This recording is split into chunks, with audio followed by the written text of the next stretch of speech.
Big boss నిన్నటి ఎపిసోడ్లో nominations చాలా హీట్గా సాగాయి.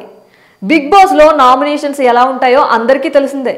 నామినేషన్ పేరు ఎత్తగానే గొడవలు, గోలలు, అరుపులు, ఏడుపులు, అబ్బో నానా రచ్చుంటుంది. నిన్నటి ఎపిసోడ్లోనూ అదే జరిగింది. చీఫ్లు ముగ్గురి మెడలో ఓ పూసల దండ వేయించి ఆ ముగ్గురిని సపరేట్గా కుర్చీలు వేసి కూర్చోపెట్టాడు బిగ్ బాస్. ఆ తర్వాత మిగిలిన వారు నామినేషన్స్ మొదలుపెట్టారు. సోనియాతోనే నామినేషన్స్ మొదలుపెట్టారు. ఈ అమ్మడు ఓ రేంజ్లో వాయించింది.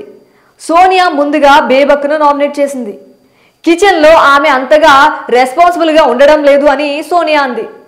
కుక్కర్ వాడడం రాకపోతే చెప్పాలి కానీ మమ్మల్ని ఆకలితో ఉంచుతారా అంటూ సోనియా బేబక్ను నామినేట్ చేసింది.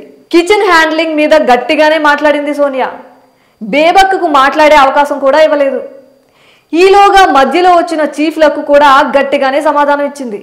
ఇది నా గేమ్, నా నామినేషన్, చీఫ్స్ ఏం జడ్జిలు కాదు, నన్ను మాట్లాడనివ్వండి అంటూ ఇచ్చి పడేసింది సోనియా. ఆ తర్వాత ప్రేరణను నామినేట్ చేసింది. నువ్వు ఇది ఓ పిక్నిక్లా ఎంజాయ్ చేస్తున్నావు, ఎవరైనా గొడవ పడుతుంటే అక్కడికి వెళ్ళి ఎందుకు కావాలని గొడవ పడుతున్నారంటూ డైలాగులు వేస్తున్నావు, ఇది కరెక్ట్ కాదు అంటూ నామినేషన్ వేసింది. దాంతో ప్రేరణ డిఫెండ్ చేసుకోవడానికి ట్రై చేసినా సోనియా ఛాన్స్ ఇవ్వలేదు.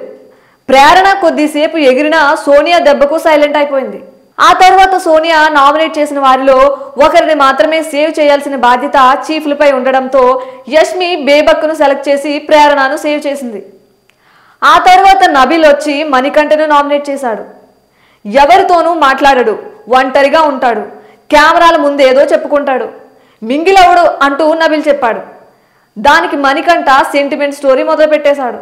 2015 నుంచి నేను ఒంటరిగా పోరాటం చేస్తున్నా అంటూ చెప్పుకొచ్చాడు. దానికి నబిల్ ఇచ్చిన ఎక్స్ప్రెషన్స్ హైలైట్.